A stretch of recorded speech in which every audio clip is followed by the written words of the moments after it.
నందున్నటువంటి వీళ్ళందరికీ వందనములు.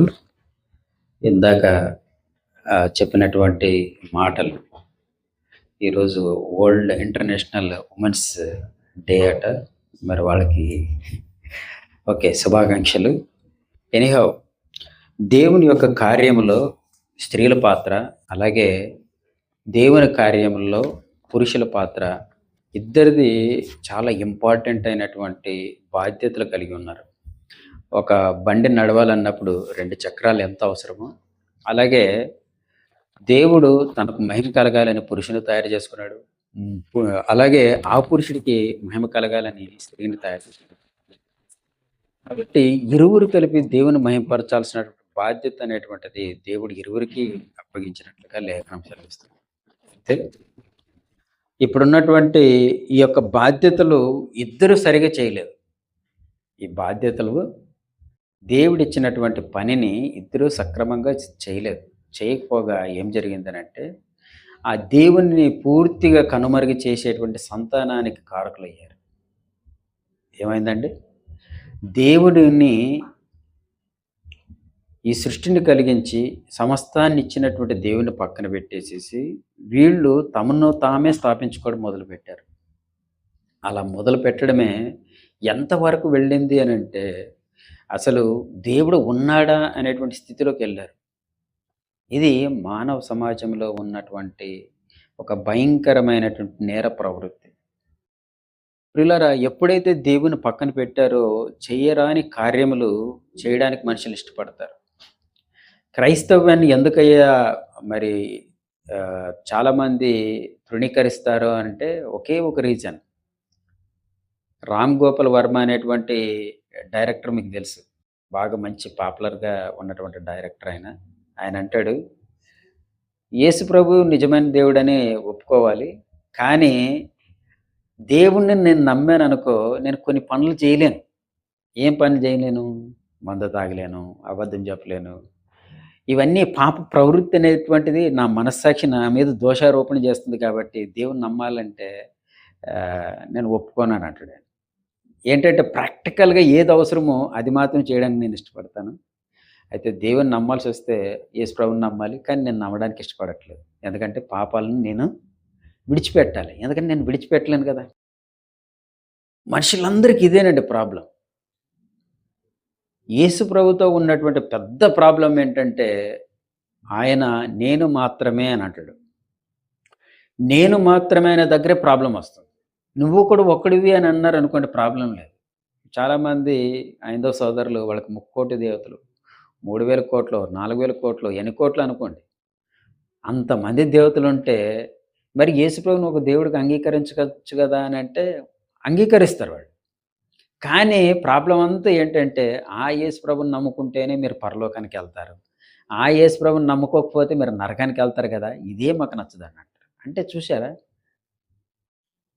ఎంత సాతాను మనుషుల యొక్క మైండ్ని ఎంత డైవర్ట్ చేసింది అని అంటే, అసలు దేవుడు ఉన్న వాస్తవాన్ని. అందుకే రోమపత్రిక 1వ అధ్యాయం 18వ వచనంలో అంటాడు, ఆ దుర్నీతి చేత సత్యమును అడ్డగించు మనుషుల యొక్క అని అంటాడు. ఏంటండి? దుర్నీతి చేత సత్యమును అడ్డగించు మనుషుల యొక్క అని పదాన్ని ప్రయోగించాడు. చూడండి మీరు, రోమపత్రిక 1వ అధ్యాయము 18వ వచనంలో ఈ మాటని చాలా చక్కగా ఉపయోగించాడు. చూడండి, ఇదండి, దుర్నీతి చేత సత్యమును అడ్డగించే మనుషుల యొక్క సమస్త భక్తిహీనత మీదను, దుర్నీతి మీదను దేవుని కోపము పరలోకం నుండి బయలుపరచబడుచున్నది. దేవుడు ఒక్కడే అనే దానికోసం, దేవుడు ఒక్కడే ఉన్నాడనే దానికోసం ఈ యొక్క మనుషుల యొక్క దుర్నీతి ఏం చేస్తుందంటే, వీళ్ళు సామాజికమైనటువంటి ఒక లౌకికమైనటువంటి ఒక సూత్రాన్ని పాటిస్తారు. ఏంటి అని అంటే, అంతా ఒకటే. కానీ అంతా ఒకటే అంటారు, కానీ అందరూ ఒకటి కాదు. ఈ మధ్యకాలంలో మరో కొంతమంది సోషల్ మీడియాలో కొంతమంది ఉన్నారు కదండి, మత ఛాందసవాదులు. వాళ్ళు అంటారు, సర్వోజన సుఖనోభవంతు అనేటువంటి మాట మా గ్రంథాల్లోనే ఉంది, బైబిల్లోని కానీ ఏ గ్రంథాల్లో లేదు. ఇలాంటి మాటలు చూపించండి అని అంటుంటారు. సర్వోజన సుఖినో భవంతు అంటే ఓకే. అందరూ బాగుండాలనేది బానే ఉంది మాట. మరి ఎక్కడ బాగున్నారు? ఎక్కడ బాగున్నారు? గుళ్ళోకొస్తేనేమో నీ తక్కువ కులమని కొట్టి చంపేస్తున్నారు. చిన్న పిల్లలు చూడట్లేదు, పెద్దోళ్ళు చూడట్లేదు, ఏమని చూపించట్లేదు. మరి నీ సర్వోజన సుఖినో భవంతుని ఎలాగన్నావు? మాటలకేనా పరిమితము? గోడల మీద రాతలకేనా పరిమితం? లేదా కటౌట్స్ మీద పెట్టడానికేనా పరిమితం? సర్వోజన సుఖినో భవంతు అనేటువంటి మాట అందరి నోట ఉంది. ఎందుకంటే దేవుని పోలికలో మనిషి వచ్చాడు కాబట్టి ఆ మాత్రం జ్ఞానం అందరికీ ఇవ్వబడింది. కానీ బైబిల్ మాత్రమే పరిశుద్ధ గ్రంథం అని ఎందుకని చెప్తుందని అంటే, బైబిల్‌లో దేవుడు అంటాడు, "నీవు నా పోలిక" అని అన్నాడు. నా పోలికలో నిన్ను కలిగించుకున్నాను అని అన్నాడు. ఒక్కసారి అద్దం మీద నిలబడితే అసలు నువ్వు ఎంత గొప్పోడివో నీవు అర్థమైపోతుంది. అద్దం ముందు నిలబడితే అసలు నీ రూపము మళ్ళీ అద్దం నుంచి అటు వెళ్ళిపోగానే మర్చిపోతావు. ఎంత గొప్ప రూపం నీది. అసలు నీవు దేవుని పోలిక, దేవుని కుమారుడు అనేటువంటి మాట అసలు ప్రపంచంలో ఏ పుస్తకంలో ఎక్కడా లేనటువంటి మాట. ఇంతకంటే గొప్ప మాట ఏముంది? అసలు నీవు సాక్షాత్తు దేవుని కుమారుడు అనేటువంటి మాట ఎంత గొప్ప మాట. సర్వజన సుఖినో భవంతు అంటే అందరూ బాగుండాలి అది. కానీ నువ్వే దేవుడివి. అసలు నీకు శాంతి కలగడానికి, సుఖం కలగడానికి నీ నీ నీ నుంచే రావాలి. కానీ నీవెక్కడ? ఈ మాట ఎక్కడ? కానీ క్రీస్తు ప్రేమ, క్రీస్తు యొక్క బోధ అలాగుండదు. మాటలు చెప్పడం మాత్రమే కాదు. యాకోబు పత్రికలో ఒక మాట అంటాడు, చూడండి ఒకసారి దయచేసి. ఇది చెప్పిన తర్వాత మనం పాఠంలోకి వెళ్దాం. యాకోబు పత్రికలో ఒక మాట అంటాడు 2వ అధ్యాయంలో 15వ వచనంలో చూడండి. 15వ వచనంలో చూడండి. సహోదరి అయినను దిగంబరులై భోజనం లేకున్నప్పుడు మీలో ఎవడైనను శరీరమునకు కావాల్సిన వాటిని ఇయ్యక సమాధానముగా వెళ్ళుడి, చలి కాచుకొనుడి, తృప్తి పొందుడని చెప్పిన యెడల చూడండి ఇలాగుంటదండి. సర్వజన సుఖినో భవంతు, మీరు అందరూ బాగుండాలని చెప్తారు మోడీ గారు. లేకుంటే వాళ్ళు చాలామంది మత ఛానల్స్ వాళ్ళు అందరూ బాగుండాలంటారు. కానీ వాళ్ళ అవసరాలేమో చూడరు. మనకు కూడా క్రైస్తవులు కూడా అంటున్నాడు, brother praise the lord brother, మీరంతా బాగుండాలి.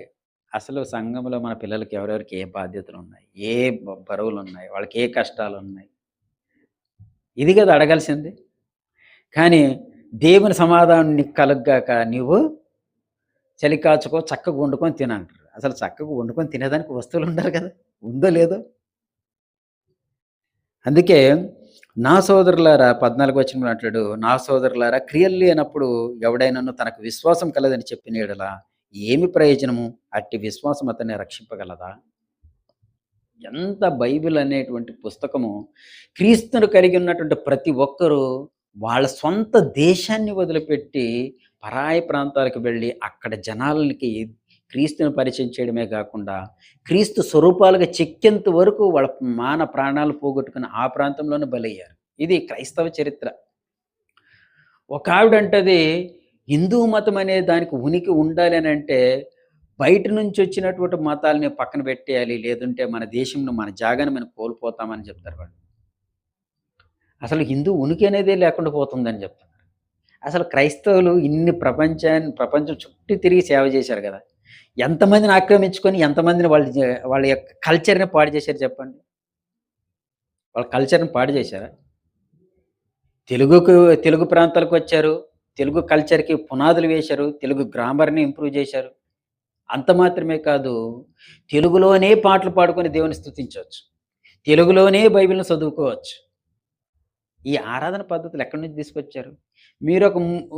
ఇంకొక అదర్ రిలీజియస్కి వెళ్ళండి, వాడు ఏదో సంస్కృతంలో చదువుతాడు. ఒక అమ్మాయి మా ఇంటి దగ్గర వంట ఉండేటప్పుడు అది సుప్రభాతం అదేదో పెట్టుకుంటుంది. అమ్మ దీనికి మీనింగ్ చెప్పవా అని అడిగితే అదంతే, అదంతే దేవుడు చెప్పాడు అంతే. నువ్వు ఏదో చెప్తున్నావు కానీ అర్థమయ్యేటువంటిది ఏది? పోనీ కొంతమంది ఇప్పుడు మనం చూస్తున్నాం కదండి, ఫాస్టింగ్ ప్రేయర్స్ కొంత రిలీజియస్ వాళ్ళకు ఉన్నాయి కదండి. వాళ్ళ పుస్తకం ఉండేదే వాళ్ళ భాషలోనే ఉంటుంది. ఆ భాషలోనే వాళ్ళకి ప్రేయర్ చేయాలి, ఆ భాషలోనే ఇది చేయాలి, అన్నీ చేయాలి. కానీ క్రైస్తవం అలాగుండదు కదా. నీ కల్చర్ ఏదైనా గానీ, నీ భాష ఏదైనా గానీ, నీ ప్రాంతం ఏదైనా గానీ, ఆ భాషలోనికే దేవుడు వచ్చేసి మాట్లాడుతున్నాడు.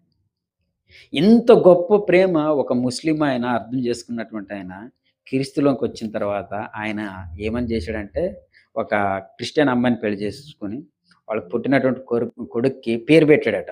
ఏమని పేరు పెట్టాడంటే జాన్ 3:16 అని పెట్టాడట. ఎంత అండి? జాన్ 3:16. అదేంటది పేరు? అదేంటి పేరు? జాన్ 3:16 అంటే ఏంటి పేరు? అని అందరూ ఆశ్చర్యపోయేవాళ్ళట. స్కూలుకెళ్ళినప్పుడు లేదా హాస్పిటల్‌కెళ్ళినప్పుడు ఈయన పేరు, మీ బాబు పేరేంటంటే జాన్ 3:16. ఏంటి జాన్ 3:16? ఈ పేర్లు ఎప్పుడైనా విన్నాం మనము? మన పేర్లు వినుంటాం. అదేది సినిమా వాళ్ళు పెట్టిన అవేవో ఉంటాయి కదా! 2, 3, 4, 6 లేకుంటే కేడీ 3246 ఇవే సినిమాలొచ్చాయి గదండీ ఈ మధ్య కాలంలో. అలాంటిది కాదు. ఆ కోడ్స్ కాదు. జాన్ 3:16లో ఏముందో చూడండి. మీకందరికి తెలిసిన వాక్యమే అంటది. మీరు మర్చిపోయి ఉంటారేమో. చూడండి ఒకసారి జాన్ 3:16లో ఏమనుందండి? ఆ! దేవుడు లోకమును ఎంతో ప్రేమించెను కాగా తన అద్వితీయ కుమారుని యందు ఎందరైతే విశ్వసిస్తారో వారందరికి నిత్య జీవం అనుగ్రహించడానికి దేవుడు కృప చూపించున్నాడట. ఈ మాట ఎంత గొప్పది చూడండి. దేవుడు లోకమును ఎంతో ప్రేమించెను. అందుకే ఆ ప్రేమకు కారణంగా యేసుక్రీస్తు వారిని పంపాను. ఆయన నన్ను ఎవరైతే నమ్ముతారో వాడికి నిత్య జీవం ఇస్తానన్నాడు. ఎంత బాగుంది ఈ మాట. అది నమ్మి ఆయన కన్వర్ట్ అయ్యాడట. దానికి గుర్తుగా వచ్చినటువంటి కుమారుడికి పేరు పెట్టాడట. ఎంత గొప్ప విషయం కదండీ! ఈ మాట ప్రపంచంలో ఇంచుమించు 6,000 పైగా భాషలుంటే ఇంచుమించు 4,000 భాషల్లో ఈ మాట తర్జుమయింది. ఎంతో గొప్ప ఆధిక్యతని దేవుడు కలిగి ఉన్నాడనంటే, ఈ ఆధిక్యతను బట్టే సాతాను గాడికి నప్పదు. దేవుడన్నా దేవుని మాటలు ఇంత గొప్పగా చెప్తుంటే అసలు నమ్మరు. మీరు ఏదో బియ్యం సంచి ఇచ్చేస్తారు, మతం మార్చేస్తారు. మీరు ఏదో ఆరోగ్యం అని అంటారు, మతం మార్చేస్తారు. మీరు ఏదో విద్య అంటారు, మీరు మతం మార్చేస్తున్నారు. ఇలాంటి ప్రాపగండ చేస్తారు, ఆరోపణలు చేస్తున్నారు గానీ, నిజానికి అవన్నీ చేయకోకుండానే ఒక వ్యక్తి తనకు తానుగా తెలుసుకొని వచ్చాడు. ఈ ముస్లిం అనేటువంటి వ్యక్తి తనకు తానుగా తెలుసుకొని వచ్చాడు కదా! ఎవరు మతం మార్చారాయన్ని? కదా! తనకు తానుగా వచ్చినటువంటి వీళ్ళ పట్ల ఇలాగ వ్యవహరిస్తుంటే, వీళ్ళని ఈయన నమ్మినటువంటి ప్రభువుని, ఈ సృష్టికి కారణభూతుడైనటువంటి దేవుణ్ణి ఎప్పటికప్పుడు మరి దుర్భాషలాడడము. ఎందుకంటే వీళ్ళ దగ్గర మాటల్లో ఆర్గ్యుమెంట్ చేయడానికి, లేదంటే హేతు చెప్తే వినడానికి వీళ్ళకి మనస్సుండదు. వీళ్ళ దగ్గర ఎప్పుడైతే సబ్జెక్ట్ ఉంటుందో, సబ్జెక్ట్ లేని ప్రతి ఒక్కడు ఏం చేస్తాడో తెలుసా అండి? ఫస్ట్ గట్టిగా అరుస్తాడు చూడండి. మీరు ఏ వీడియోస్ అయినా చూడండి. వాళ్ళ స్ట్రాటజీ ఎలాగుంటదంటే గట్టిగా అరుస్తారు. నీ మతం అక్కడిది, నీ వోళ్ళు అక్కడ, నువ్వు అక్కడికెళ్ళు, ఇక్కడికెళ్ళు అని అరుస్తారు. వీళ్ళ దగ్గర పస లేదని అర్థం. రెండోది ఏం చేస్తారు తెలుసండి? దుర్భాషలాడతారు. నోటితో వల్లింపలు లేనటువంటి మాటల్ని భయంకరంగా తిట్టడం ప్రారంభిస్తారు. ఎన్ని వీడియోస్‌లో చూడండి వాళ్ళ దుర్భాష ఉంటది. యేసు ప్రభువు ఇలాగ నీ కోసం ఇలా ప్రాణం పెట్టాడనంటే దాని కోసం ఏం మాట్లాడతారంటే గట్టిగా అరుస్తారు. రెండవది బూతులు తిడతారు. మూడవది మ్యాన్ హ్యాండ్లింగ్ చేస్తారు. ఏటండి? మూడోది మ్యాన్ హ్యాండ్లింగ్ చేస్తారు. అది మనకందరికి తెలుసు. తర్వాత నాలుగవదుంది. ఏంటది? ఈ యొక్క మాటల్ని ఏవైతే ఉన్నాయో, ఈ మాటలు ఊరికే అనలేదు. మా దాంట్లో కూడా ఇలాంటి మాటలున్నాయి. మీ బైబిల్ కూడా భూత పుస్తకం. చూసారా? అంటే వాళ్ళ దాంట్లో భూతుంది. వాళ్ళు చేసేదన్నీ భయంకరమైన కార్యక్రమాలు, పాప కార్యక్రమాలు, సమాజం హర్షించదు. ఇవన్నీ ఉంటే వాటన్నిటిని పక్కన పెట్టి మీ పుస్తకంలో ఎవరో ఏదో చేశారు. దేవుడు చేయమని అన్నాడు అని ఉండదు. కానీ దేవుడు చెప్పలేనటువంటి వాటిని ఎవరో చేసినటువంటి వ్యక్తులను మీరు ఇలా చేయొద్దని చెప్తే, దాన్ని కూడా భూతని చెప్పడం మొదలుపెట్టారు. ఒరేయ్! తప్పు చేయడం తప్పురా అని చెప్తే, అది కూడా తప్పే. ఇలాగా ఒక సత్యాన్ని అసత్యానికి మార్చే విధంగా ప్రయత్నం చేస్తారు. ఇది ప్రపంచం మొత్తం చేస్తుంది కాబట్టి, ఇప్పుడు దేవుని యొక్క ఉగ్రత ఎక్కడి నుంచి బయలుపరచబడుతుందట? పరలోకము నుండి దేవుని యొక్క ఉగ్రత వస్తుంది. మనుషులు అనుకుంటున్నారు, నా స్వశక్తితో నేను నిలబడుతున్నాను. నాకొచ్చినటువంటి జ్ఞానంతో నేను ఏదో టెక్నాలజీ బిల్డప్ చేసుకున్నాననేసి ప్రతి ఒక్కడు విర్రవీగిపోతున్నారు. ఏం చేస్తున్నారట? చూద్దాం ఏమని అంటుందో లేఖనం, ఏమని సెలవిస్తుందో చూడండి. ఇర్మీయా గ్రంథంలో ఒక మాట రాయించాడు దేవుడు. ఏమని రాయించాడు చూడండి. 23వ వచనము, 9వ అధ్యాయం ఇర్మీయా గ్రంథము. ఇర్మీయాలో ఏమంటున్నాడో చూడండి ఒకసారి. ఆ! ఏమనంటాడు, యెహోవా ఇలాగ సెలవిచ్చుచున్నాడు, జ్ఞాని తన జ్ఞానమును బట్టి, సూర్యుడు తన శౌర్యమును బట్టి అతిశయింపకూడదు. ఐశ్వర్యవంతుడు తన ఐశ్వర్యమును బట్టి అతిశయింపకూడదు. అతిశయించువాడు దేనిని బట్టి అతిశయింపవలెననగా, భూమి మీద కృప చూపుచు నీతి న్యాయములు జరిగించుచున్న యెహోవాను నేనే అని గ్రహించి నన్ను పరిశీలనగా తెలుసుకుని బట్టియే గదా అతిశయింపవలెను. దేవుణ్ణి బట్టి అతిశయించాలి. ప్రియులారా, ఈరోజు క్రైస్తవులం అనబడినటువంటి మనము నిజంగా మనకు బైబిల్ గనక అర్థమైనట్లయితే మనం ఏం చేస్తాం తెలుసండి? ఏం చేస్తామట? పరిశీలనగా, పరిశీలనగా తెలుసుకొని ఆయన యందు అతిశయిస్తామట. దేవుని యొక్క మాటల్ని మామూలుగా చదవకూడదు. లోకంలో అన్ని పుస్తకాలు చదివినట్లు చదవకూడదు. ప్రియులారా, మనం ఒక డిగ్రీ స్టూడెంట్ అనుకోండి. ఒకటో తరగతి నుంచి డిగ్రీ వరకు ఎన్ని పుస్తకాలు చదివి ఉంటాం చెప్పండి? ఎన్ని పుస్తకాలండి? ఎన్ని పుస్తకాలు చదివి, చదివి వాటన్నిటిని ఇలా పేరిస్తే ఒక రూమ్‌నంతా నింపొచ్చు. అంత పెద్ద పుస్తకాలు, అన్ని పుస్తకాలు చదివుంటాం మనం. కదా! ఒక కాంపిటీటివ్ ఎగ్జామినేషన్ ప్రిపేర్ అవ్వాలనుకోండి, ఒక ఐఏఎస్ కావాలనుకోండి, ఎంత మెటీరియల్, ఎంత సబ్జెక్ట్ ఉంటది చూడండి. కదా! అంతా నీ మెమరీలోనే పెట్టేసాడు. కదా! ఎంత స్మార్ట్ అంటే, ఎంత మన నాలెడ్జ్, మన బుర్రలో వాటన్నిటిని పెట్టించుకునేటువంటి మెమరీ పవర్ ఉందనమాట మన మెదడుకి. ఇంత గొప్ప మెదడులో దేవుణ్ణి పరిశీలనగా చేసేటువంటి ఆ యొక్క నేచర్ కూడా ఉంది. కానీ మనం వాటన్నిటిని మనం ఇష్టపడం. మనం చదివేటువంటి పుస్తకాల్ని, మనం పనిచేసేటువంటి వాటన్నిటిని మనము అభ్యసించడానికి ఇష్టపడతాం గానీ, స్టడీ చేయడానికి ఇష్టపడతాం గానీ, దేవుని యొక్క మాటల్ని మరి వంట పట్టించుకుందాం, వాటిని పరిశీలనగా చదువుకుందాం అనేటువంటి వాటి విషయంలో ఎందుకో నిర్లక్ష్యం. ప్రియులారా, మనం కొద్దిమందిగా ఉన్నాం. వందల మంది లేము. ప్రియులారా, వందల మంది, వేల మంది వల్ల ఏ పనులు అవ్వండి. బైబిల్‌లో కూడా ఇశ్రాయేలీయుల సంఖ్య అసంఖ్యంగా ఉంది. అసలు లెక్కించలేనటువంటి కౌంటు. అంతమంది ఉన్నప్పటికి కూడా కేవలం కొద్దిమంది శేషం మాత్రమే రక్షింపబడిరి అని లేఖనం సెలవిస్తుంది. శేషం అంటే ఎంత? రిమైండర్ ఎంత ఉంటదండి? ఆ! వాళ్ళు ఒక్క పక్కండి. శేషం అంటారు గదా!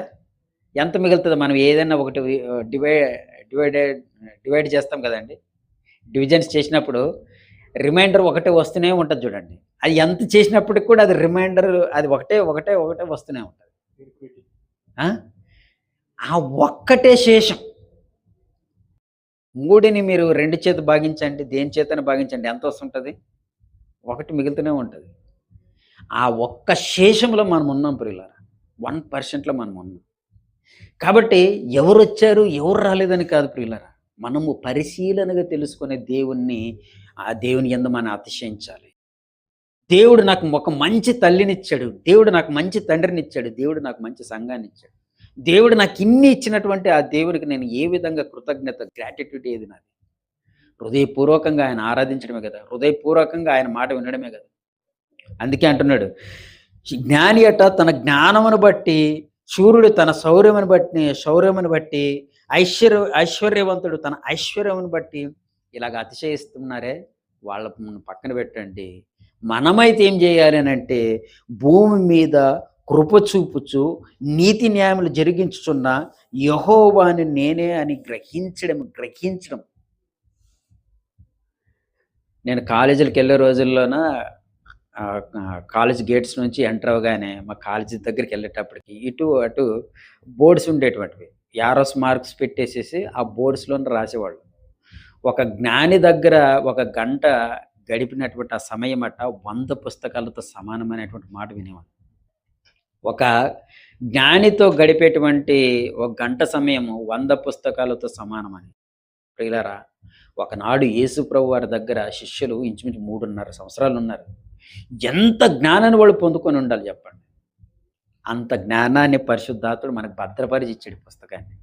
ఇప్పుడు ఈ వాక్కుల్ని, ఈ యొక్క వాక్కుల్ని వినడానికి మనం చర్చికొస్తే మనం ఎంత జ్ఞానంలో వాళ్ళు చెప్పండి.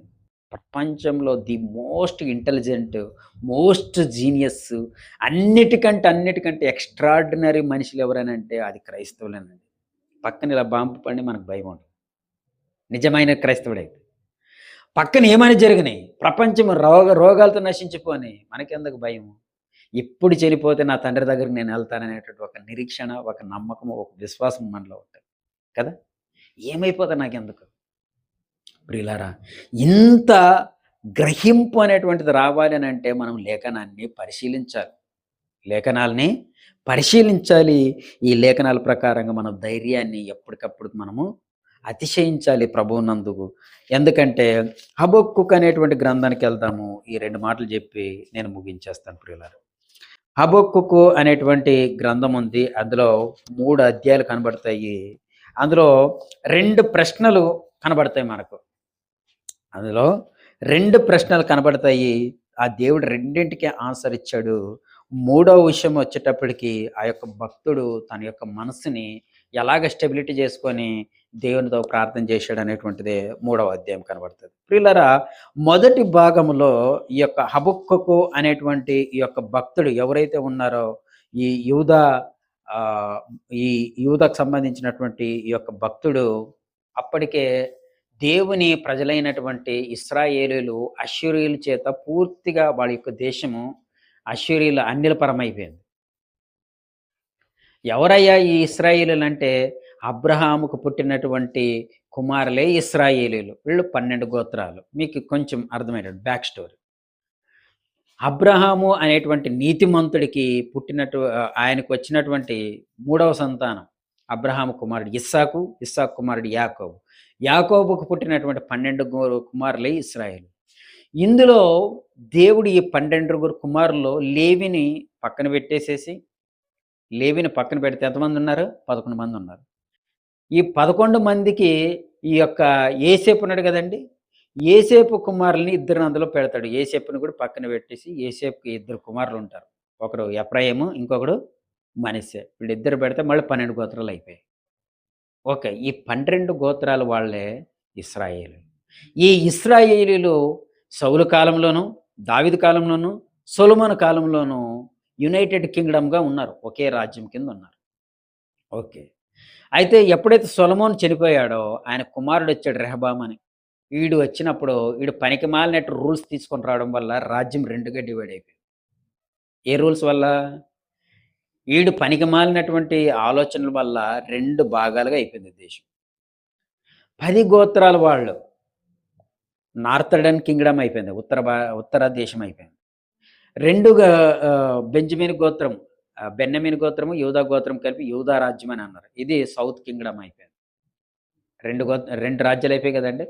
ఉత్తర రాజ్యమేమో ఇశ్రాయేలీయులు అన్నారు. దక్షిణ రాజ్యాన్నేమో యూదా రాజ్యం అని అన్నారు.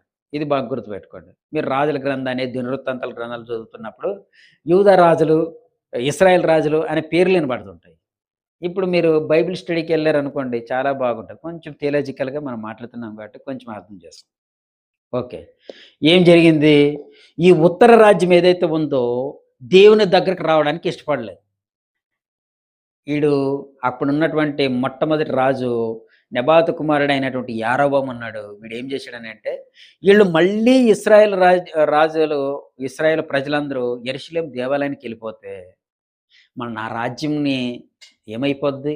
మళ్ళీ ఈళ్ళంతా ఒకటే అయిపోతారు గదా! అనేసి వీడేం చేశాడంటే, ఒక బంగారు దూడను కట్టేసేసేసి, ఇదే మీ దేవుడు, దీనికే మీరు దండం పెట్టేసుకోండి. దీనికే పూజలు చేసేసేయండి అనేసేసి, అక్కడ 10 గోత్రాల వాళ్ళని దానికి విగ్రహారాధనకు పురుకొల్పాడండి.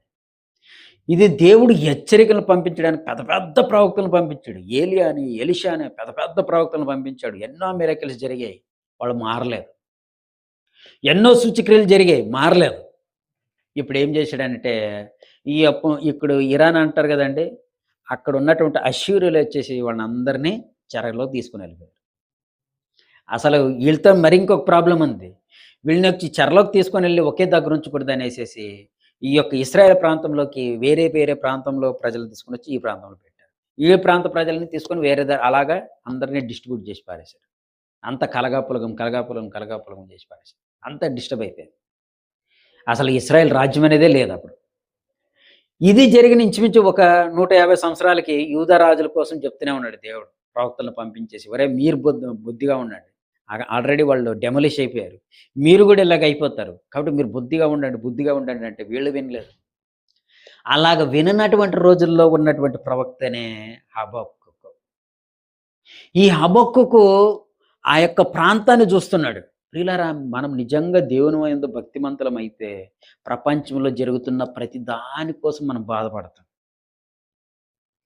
నిజంగా మనలో దేవుని భక్తి ఉన్నట్లయితే మనం తినే ప్రతిసారి ఎంతమంది ఈ సమయానికి ఈ యుద్ధం వల్ల తిండి లేకుండా ఉంటూ ఉన్నారు. ఎంతమంది చంటి పిల్లలు ఎలాగున్నారు, గర్భిణీ స్త్రీలు ఎలాగున్నారు, ముసలోళ్ళు ఎలాగున్నారు. ఈ బాధ అనేటువంటిది నీతిమంతుడైన ప్రతి ఒక్కడికి ఉంటది ప్రియులారా. మీరు పేతురు గారి పత్రికలో చూడండి. తీతు లోతు అనేటువంటి ఒక వ్యక్తి కోసము ఏమని రాయబడ్డదో చూడండి ఒకసారి. రెండవ పత్రిక, పేతురు గారు రాసినటువంటి రెండవ పత్రిక 2వ అధ్యాయం చూడండి. 7వ వచనం చూడండి. చదువు. ఆ! దుర్మార్గుల కామ వికారయుక్తమైన నడవడి చేత బహుబాధపడిన నీతిమంతుడగు లోతును తప్పించాడు. ఆ నీతిమంతుడు వారి మధ్యన కాపురముండి తాను చూచిన వాటిని వినిన వాటిని బట్టి వారి అక్రమమైన క్రియల విషయంలో దినదినము నీతిగల తన మనసును నొప్పించుకొనుచు వచ్చాను. పిల్లారా, మనలో గనక క్రీస్తు ప్రేమ, క్రీస్తు యొక్క మాటలు మన హృదయంలో ఉంటే, పరిశుద్ధాత్మని యొక్క ప్రేరేపణ మనలో ఉంటే, ఈ సమాజం ఏమైపోతుంది? ఎలాగున్నారు వీళ్ళంతా? ఏమైపోతున్నారు నా దేవుని ప్రజలు అనేటువంటి బాధ అనేటువంటిది మనలో ఎప్పుడు ఉంటుందండి. అందుకే లోతు కూడా ఆ యొక్క ప్రాంతంలో ఉన్నప్పుడు తన రోజు రోజుకు నొప్పించుకునేవాడట మనసుని. దేవా, ఏమైపోతుంది ఈ ప్రజలు? మన దేశంలో చూస్తుంటే ఎంత భయంకరమైనటువంటి హత్యలు, నేరాలు, తీర్పులేమో సుప్రీంకోర్టులు వీళ్ళు కూడా కొన్ని కొన్ని కేసులను కొట్టేస్తుంటే ఏం జరుగుతుంది? 20 ఏళ్ళు, 30 ఏళ్ళు కేసుల్ని సింపుల్‌గా కొట్టేశారు. మీరు చుండూరులో సంఘటన జరిగింది చూడండి. తర్వాత అక్కడే ఇంకొకటి కారంపొడి అనేది ఉండేది. ఆ సంఘటనలు చూడండి. రీసెంట్‌గా అయేష్ అనేటువంటి కేసును చూడండి. న్యాయస్థానాలు కూడా వీటన్నిటికి ఇన్నాళ్ళు 20 ఏళ్ళు రీసెర్చ్ చేసి కూడా ఇప్పటికి తీర్పులు ఇలాగిచ్చారా అనేటప్పటికి బాధేదు. సామాన్య ప్రజలకి న్యాయం దొరకడం అనేటువంటిది ఎంత ఖరీదైందో చూడండి. 20 ఏళ్ళు వెయిట్ చేసినప్పుడు కూడా దొరకకపోతే ఇంకేం చెప్పండి? అప్పుడు బాధేదండి? నీతిమంతుడివైతే మన మాటలు వింటారా వీళ్ళు? మనం చెప్తే ఏటంటారండి? మతం. వాళ్ళ మాట్లాడితే న్యాయం. మన మాటలు వినరు, మనం చెప్పేది అసలు వినరు. వీళ్ళకి ట్రీట్మెంట్, మెడిసిన్ మన దగ్గరుంది. కానీ మెడిసిన్ తీసుకునే దానికి రండయ్యానంటే నీది మతం అని పక్కన పెట్టేస్తున్నారు. నిన్నెవడు బాగుపరిచేది? ఇందులో సత్యం ఉందయ్యా. మనుషులందరూ సమాధానంగా ఉండడానికి ఇదే కరెక్ట్ అయినటువంటిది పుస్తకము. సమాధాన సువార్తను ప్రకటించి వారు దేవుని కుమారులు అనబడుదురు అని యేసుక్రీస్తు వారు అన్నారు. ఈ సమాధాన సంబంధమైనటువంటి మాటలు తీసుకొని వెళ్ళి సమాజానికి వెళ్తుంటే ఇదే వద్దంటున్నారు. మరి ఎప్పుడు బాగా ఎలాగవుతారు మీరు? మీకు మీరుగా మీరు బాగుపడలేరు. ప్రపంచంలో ఏ దేశం క్రీస్తు లేకుండా, క్రీస్తు మాట లేకుండా బాగుపడినట్టుగా ఏ దేశము లేదు. ఓన్లీ కహానీ చెప్తారు పైన. సర్వయోజన సుఖనో భవంతు అన్నట్టు అలా చెప్తారు అంతే. నిజానికి ఏ దేశం బాలేదండి. నిజానికి ఏ దేశం సేఫెస్ట్ కంట్రీ కాదండి. నీవు ఉండే దేశం ఏదైనా జరగచ్చు, ఎప్పుడైనా జరగచ్చు. కాబట్టి ప్రియులారా, ఈ నీతిమంతుడైనటువంటి లోతు ఎంత బాధపడ్డాడు అనంటే, ఆ దేశానికి వచ్చేటువంటి శిక్ష నుంచి ఆయన తప్పించాడని అన్నాడు. ఈరోజు మన దేశాల మధ్య ఈ ప్రపంచంలో ఉన్నటువంటి గ్లోబల్ వార్ వలన ఎవరికి ఎప్పుడైనా జరగచ్చు. కానీ నీతి గల నీ మనసు గనక లోతులాగా ఉన్నట్లయితే నీవు తప్పింపబడతావు. ప్రియులారా, ఇందాక మనం లేఖనాలు చదువుకున్నాం కదండి. ఎవడైనను, తండ్రినైనను, తల్లినైనను, కుటుంబాన్నైనను, ఆస్తులనైనను, నీకిష్టమైన వస్తువులనైనను ప్రేమిస్తే, ఈవెన్ నీ ప్రేమను కూడా, నీ యొక్క శరీరాన్ని కూడా ప్రేమిస్తే నీవు నా శిష్యుడు కానేరవు. అంటే ఫైనల్‌గా నీ దగ్గరకొచ్చాగాడు. ఎవరి కోసమో నీవు ఆరాటపడి ఏమి చేయక్కర్లేదు నాయన. వాళ్ళ కోసం నీవు చేయాల్సింది చేసావు కదా! ఇప్పుడు నా టైం. నువ్వు నాకు టైం ఇవ్వు.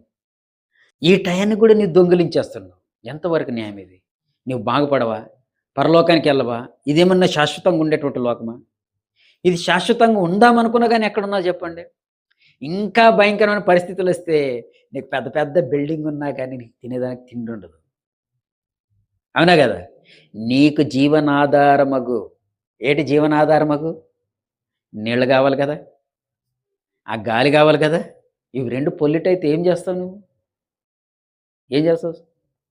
ఇప్పుడు వాళ్ళు కనుక శత్రువులు గనక కరెక్ట్ టార్గెట్ చేసేసి వాటర్ సోర్సెస్ ఎక్కడైతే ఉన్న అన్నిటిని డెమాలిష్ చేశారనుకోండి. మనం నీళ్ళెలా తాగుతాం?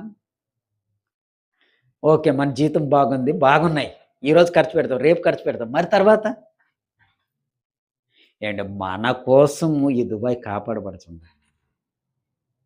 అందరూ నీతిమంతులు అనుకోకండి. అంత సినిమా లేదు ఎవరికీ. నీతిగా ఉన్నటువంటి కొద్ది మందున్నారు. ఈ కొద్ది మంది కోసం ఈ యొక్క దుబాయ్ కాపాడబడుతుంది. ప్రపంచం కాపాడబడుతుంది. నిజం ప్రియులారా. కొద్ది మందున్నారు. అందులో మీరు నేను ఉన్నామా లేదా అనేటువంటిదే ముఖ్యమండి. ఈ పరిస్థితులన్నీ చూసిన తర్వాత ఈ హబక్కూకు ఏం చేశాడో ఈ యొక్క మొదటి క్వెషన్‌ని మనం చూసుకొని మనం ముగించుకుందాం ప్రియులారా. ఫస్ట్ క్వెషన్ చేశాడు. ఏమని? రెండవ వచనం నుంచి చూడండి. హబక్కూకు గ్రంథము పేజ్ నంబరు 770. యెహోవా నేను మొరపెట్టినను నీవెన్నాళ్ళు ఆలకింపకుందువు. బలాత్కారము జరుగుచున్నది. నేను నీకు మొరపెట్టినను నీవు రక్షింపకయున్నావు. నన్నెందుకు దోషం చూడనిచ్చుచున్నావు? బాధ నీవేళ ఊరకయే చూచుచున్నావు. ఎక్కడ చూచినను నాశనమును, బలాత్కారమును అగపడుచున్నవి. జగడములు, కలహములు రేగుచున్నవి. అందువలన ధర్మశాస్త్రం నిరర్ధకమాయెను. న్యాయం ఎన్నడూ జరగకుండా మానిపోయెను. భక్తిహీనులు వచ్చి నీతిపరులను చుట్టుకొందురు. న్యాయం చెడిపోచున్నది. ఇదండి ఆయన ప్రార్థన. దేవుడికి ప్రార్థన చేస్తున్నాడు. ఏమని? నీతిమంతులు చెప్పడానికెళ్తుంటే వాడు చుట్టూ వచ్చేస్తారనమాట. అవునా గదా! మన సువార్తలకెళ్తుంటారు మనోళ్ళు. ఎవరొస్తారు ముందు? ఆ! ఒక అడవి కుక్కల గ్యాంగ్ వస్తదనమాట. ఒక్కడు రారు ఆళ్ళు. గుంపులు గుంపులుగా వస్తారు వాళ్ళు. చిత్రం ఏంటంటే వాళ్ళకి భయమెక్కువ. ఇన్‌సెక్యూరిటీ ఫెలోస్ అనమాట. ఎందుకంటే వాళ్ళకి మాటలు ఆడేటువంటి ఆ యొక్క జ్ఞానము, ఆ యొక్క పరిజ్ఞానం ఉండదనమాట. అందుకే వాళ్ళంతా వస్తారు. నీతిమంతులు చుట్టుకుంటారట. న్యాయం చెడిపోతుందట. అసలు ధర్మశాస్త్రం అనేటువంటి మాటలను కూడా మన క్రైస్తవులు కూడా పట్టించుకోవడం మానేశారట. తర్వాత ఏం జరుగుతుందట? ఎక్కడ చూసినా నాశనం. ఎక్కడ చూసినా బలాత్కారం, జగడాలు, గొడవలు. మన పండగ జరిగిందండి పాపం. హోలీ పండుగ. ఒక అమ్మాయి చిన్న పాప పైనుంచి ఎవరికో విసిరిపోయి ఇంకొక అదర్ రిలీజియన్ వాళ్ళకి పడ్డదట. ఆవిడ అంతటితోనే ఏదో సైలెంట్‌గా తీసుకునేట్టే బాగుంది. ఆవిడేమో ఎళ్ళిపోయి వాళ్ళందరికి చెప్పిందట. వాళ్ళ కత్తులు, కర్రలు పట్టుకొనొచ్చేసి ఆ ఇంట్లో ఉన్నటువంటి ఒక కుర్రోడు దొరికాడు. వాడినేమో గట్టిగా కొట్టేసి చంపేశారు. చూడండి ఎంత సింపుల్ మ్యాటర్ సింపుల్ చూడండి. హోలీ పండుగ అవుతుందనంటే మనం జాగ్రత్తగా ఉండాలండి. దాంట్లోకెళ్ళడం మానేయాలి ఆ రోజు. ఎందుకంటే ఆ ఉత్సాహంలో ఎవడు ఏమేం చేస్తాడో తెలదు. అర్థమైందండి? ఈమె ఎళ్ళింది పాపం ఏదో బురకాయ ఏసుకొని. అదేమో పడి ఆమెకే పడింది. పోనీ వదిలేసుంటే బాగుండు. ఈళ్ళొచ్చేసి అక్కడొచ్చేసేసి ఆ అబ్బాయిని కొట్టేసేటప్పటికి మిగిలినోళ్ళందరూ ఎళ్లి వాళ్ళ ఇల్లుని అంతను పాడు చేసేసి పోలీస్ స్టేషన్‌లో కంప్లెయింట్. చూడండి ఎంత చిన్న మ్యాటర్ చూడండి. ఎంత చిన్న మ్యాటర్. అంటే బోధించేటువంటి బోధ ఎలాగుంది? మనుషుల్ని ఒరేయ్! నువ్వు కొడితే నువ్వు తిరిగి కొట్టరా అన్నట్టుగా ఉంది బోధ. అంతే కదండీ! ఒరేయ్! ఎదుటోడు కొట్టినా గాని నువ్వు సహించరా ఇప్పటికి అనేటువంటి బోధ అసలు నప్పదండి. కొంతమంది సినిమా డైలాగులు చెప్పేటువంటి వాళ్ళంటారు. "చాతగానటువంటి వాడే శరణము, భిక్ష, బోధ, ప్రేమ అని జెప్తాడు. చేతైనటువంటి వాడు యుద్ధం చేస్తాడన్నాడు." మరి అందరూ కొట్టుకుంటే ఏమైపోద్ది ఇప్పుడు? కొట్టుకుంటున్నారు. "ఒరేయ్! నువ్వు నన్ను కొడతావా? నేను నిన్ను కొడతాను." అదే గదండీ ఇప్పుడు యుద్ధం ఎందుకయింది? నీవెవడో నా భూభాగంలోకొచ్చి నా ప్రాంతం మీద నీ డామినేషన్ ఏంటి? తిరగబడ్డరా అండి? తిరగబడతారు. నీవెక్కడో నీ ప్రాంతంలో ఉండు. నా ప్రాంతం, నా ప్రజలు, నా నా నా వాళ్ళు. నా దేశంలో నాకిష్టమైన రేటుకి నేను అమ్ముకుంటాను నా వస్తువుల్ని. నీవెవడో నా మీదకి అజమాయిషి చేయడమేంటి? నీవు నా మీదకి అజమాయిషి చేస్తావు కాబట్టి నేను నీకొక సూపర్ బాంబ్ తయారు చేసుకుంటాను. ఎందుకంటే నా ప్రొటెక్షన్ అంటాడు ఈడు. నీవు అది చేసుకుంటే ఇంకొకడికిచ్చి నువ్వు నాకు ఇంకొక రూపంలో నన్ను చంపేస్తావని ఈడు బాధపడతాడు. సరే. నీ బోధ ఇలాగే ఉంది. నీ బోధ ఇలాగే ఉంది.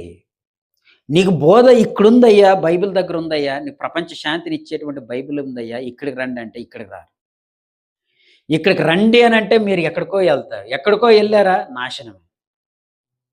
నాశనమే. నీకు జ్ఞానం అని అనుకుంటున్నావు, నీ జ్ఞానంతో పోరాడుతున్నావు. ఇంకొకడు నాకు బలం ఉందనుకున్నాడు, బలంతోనే పోరాడుతున్నాడు. ఇంకొకడు అనుకుంటున్నాడు, నాకు మంచి ప్రాపర్టీ ఉంది. నేను సూపర్, నేను సేఫ్‌గా ఉన్నానని. నీ ప్రాపర్టీ లేదు, నీ బోడి లేదు. ఇంగంతా గుండే. మొత్తం అంతా ఊడ్చేస్తాడు దేవుడు ఒకరోజు. అందుకే హబక్కూకుతో అంటున్నాడు. ఇప్పుడు 5వ వచనం నుంచి దేవుడు ఆన్సర్ ఇవ్వడం మొదలుపెట్టాడు చూడండి. 12వ వచనం వరకు ఉంటదండి. అవి తొందరగా ముగించేసుకొని నేను క్లోజ్ చేసేస్తాను. చూడండి 5వ వచనం నుంచి. అన్యజనులలో జరుగునది చూడుడి, ఆలోచించుడి, కేవలం విస్మయమునందుడి. ఆ దినములలో నేనొక కార్యం జరిగింతును. అలాగు జరుగునని ఒకడు మీకు తెలిపినను మీరతన్ని నమ్మకయుందురు. బైబిల్‌లో ఉన్నటువంటి ప్రతి పరిశుద్ధుడు నీ యొక్క అంతం కోసం, మనుషులకి జరగబోయే విపత్తుల కోసం ఎన్నో మార్లు మొరపెట్టి, బతిమిలాడుకొని, ఏడ్చి చెప్పినప్పుడు కూడా వినలేదు. ఇప్పటికి కూడా వినరు. ఎవరింటారు? మన మాట ఎవరింటారు? ఎవరు వినరు. ఓకే. తర్వాత చూద్దాం. ఆలకించుడి, తమవి కాని ఉనికి పట్టులను ఆక్రమింపవలనని బూదిగంతముల వరకు సంచరించి ఉద్రేకం గల శూరులకు కల్దీయులు నేను రేపుచున్నాను. ఈ యొక్క యూదుల మీదకి కల్దీయులు రేపుతున్నానన్నాడు. అప్పుడు కల్దీయుల యొక్క పవర్ ఏంటి? వాళ్ళ యొక్క దేవుడు ఏటనుకుంటున్నారు? వాళ్ళ యొక్క పవర్, వాళ్ళ యొక్క శక్తి, వాళ్ళ యొక్క బలానికి సంబంధించినటువంటి దేవుడున్నాడు వాళ్ళకి. మీరు 11వ వచనం చూడండి. తమ బలమునే తమకు దేవతగా భావింతురు. మన దేశంలో కూడా ఒక్కొక్క దానికి ఒక దేవుడు ఉంటాడు కదా! చదువుకి ఒక దేవుడు, తర్వాత దేనికి? బలానికి ఒక దేవుడు, కండలు చూపించుకునే దానికి ఒక దేవుడు, వివేచనకి ఒక దేవుడు. అందరు దేవుళ్ళు కావాలి కదా! ఈళ్ళకి కూడా ఒక దేవుడున్నాడు. ఎవరతను? ఆ! బలం అనేటువంటి ఒక దేవుడున్నాడట. మన కమ్యూనిస్టులు కూడా వాళ్ళ యొక్క బలం ఎక్కడుంటది చూడండి. సుత్తి కొడవలుంటది అది గుర్తు. ఏటండి? సుత్తి కొడవలుంటది. అంటే కార్మికుడు, కర్షకుడు పని చేసేటువంటి వాళ్ళు మన పవర్ అని అంటాడు. అదే రాజకీయ నాయకులు మన దేశంలో మత ఛాందసవాదులంతా వీళ్ళదొక మత రంగు పూసేశారు. అదే కాషాయ రంగు. ఇదొక రాజ్యం ఇది. వీళ్ళ బలం ఏంటి? మతం వీళ్ళది.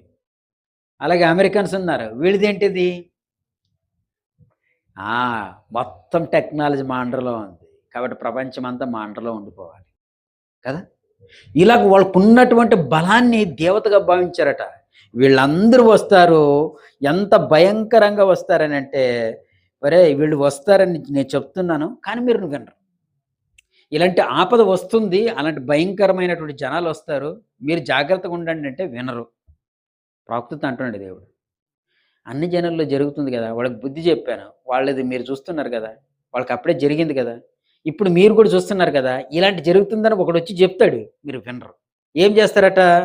వాళ్ళు వచ్చి ఊరికనే ఉంటారా? 7వ వచనం నుంచి చూడండి. వారు ఘోరమైన భీకర జనముగా ఉన్నారు. వారు ప్రభుత్వ విధులను తమ ఇచ్చ వచ్చినట్లు ఏర్పరచుకుంటారు. వాళ్ళకనుకున్నప్పుడల్లా వాళ్ళు మార్చుకుంటారు కాన్స్టిట్యూషన్స్.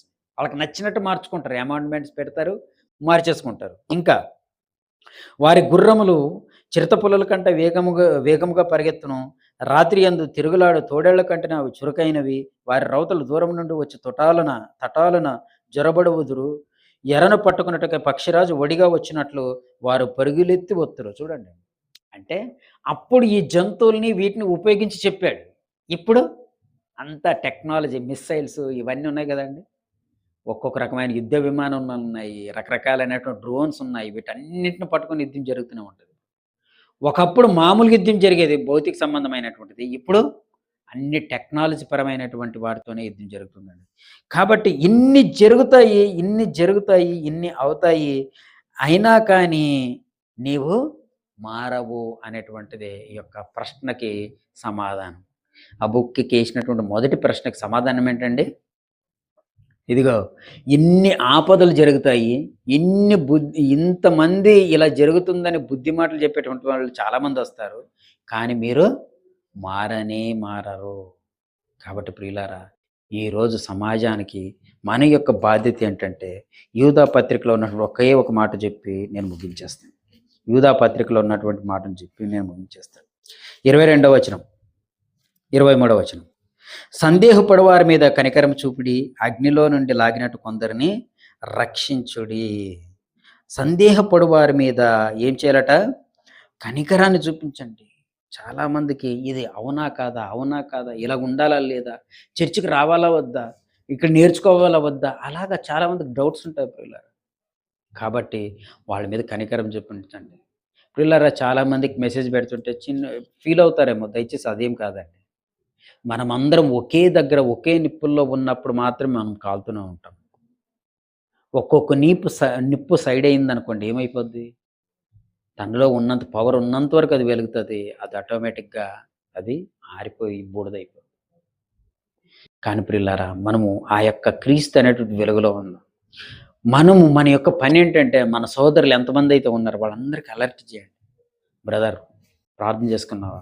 బ్రదర్ చర్చికి రండి. మనం ఆహ్, బలంగుండాలి. కొద్ది మందినైనా దేవుడు మన చేత కార్యం చేయబోతున్నాడు. కొద్ది మందిని మనం లాగుదాం. సందేహపడు వారి మీద కనికరం చూపించాలట. అగ్నిలో నుండి లాగినట్టు కొందరిని రక్షించండి. ప్రియులారా, ఒకే ఒక చిన్న పెద్ద ప్రమాదం వచ్చినప్పుడు ఒక్కసారిగా మనం వాళ్ళని లాగామనుకోండి, ఆ ప్రమాదం నుంచి తీసామనుకోండి, అది ఎంత గొప్ప భాగ్యమో చూడండి.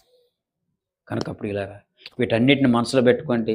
దేవుని యొక్క ప్రతి ఆలోచన నెరవేర్చే విషయంలో మనం దేవుని మీదే ఆధారపడదాం. దేవుడు మనం ఇన్ని రకాలైనటువంటి విధానాల చేత మనం కాపాడుతున్నప్పుడు, ఆయన కోసం మనం ఎలాగుండాలో, ఎలాంటి ఆలోచనలు కలిగి ఉండాలో, వాటన్నిటిని బైబిల్ ద్వారా నేర్చుకుంటూ, కొద్ది మందినైనా మనం రక్షించుకుందాం. దేవుడు మన కుటుంబాలను కాపాడతాడు. అందుకోసం మనమేం భయపడక్కర్లేదు. దేవుడు మన పనిని కాపాడతాడు. అందుకోసం మనం భయపడక్కర్లేదు. దేవుడు మన యొక్క ఆరోగ్యాన్ని కాపాడతాడు. అందుకోసం మనం అడగక్కర్లేదు. దేవుడు మన అవసరతలన్నీ ఆయనకి తెలుసు. ఎందుకంటే నీవు దేవుని పోలిక, దేవుని కుమారుడు. దేవుని కుమార్తెవి. కాబట్టి వీటి కోసం కాదు గానండి, మనం చేయాల్సినటువంటి పనేంటంటే, అయ్యా! నీవు నాతో ఏం మాట్లాడుతున్నావు ఈ అంత దినాల్లో? నేను రక్షింపబడాలి. నీ దగ్గరికి రావాలి. నేను ఎలాగుండాలి? నా బ్రతుకుని ఇంకా మార్చుకునే దానికి ఇంకా ఏం జేయాలి? వీటిని మాత్రమే మనం దేవుడిని అడిగేదానికి ప్రయత్నం చేద్దాం. ఆటోమేటిక్‌గా మిగిలినవన్నీ వస్తాయి. Thank you very much. చిన్న ప్రార్థన చేసి నేను ముగించేసి మిగిలిన కార్యక్రమంలోకి వెళ్దాం ప్రియులారా. మహోన్నతుడా, ప్రేమ కలిగిన మా దేవ, మా శక్తి కాదు, మా ఐశ్వర్యం కాదు, మా బలం కాదు, మా యొక్క జ్ఞానం కాదు.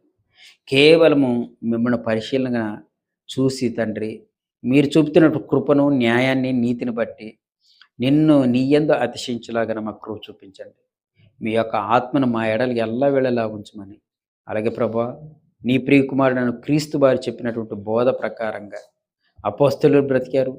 ఆ తర్వాత వచ్చినటువంటి పరిశుద్ధులు బ్రతికారు. ఈ తరంలో మేమున్నాం. మా ఎడల మీ కృప చూపించండి. బలహీనంగా ఉన్నటువంటి ఈ చిన్న సంఘాన్ని బలపరచండి. వచ్చిన ప్రతి బిడ్డకి తండ్రి నిండైనటువంటి నీ యొక్క ఆశీర్వాదములు, పరలోక సంబంధమైనటువంటి దీవెనలు వారి కొరకు మీరు ఏదైతే భద్రపరిచి ఉన్నారో వాటన్నిటిని ఇమ్మని, వారి మనసుల్లో మీ క్రీస్తుని ప్రతిష్ఠించమని, క్రీస్తు నామమున ప్రార్థన అడుగుచున్నాం మా తండ్రి. ఆమేన్.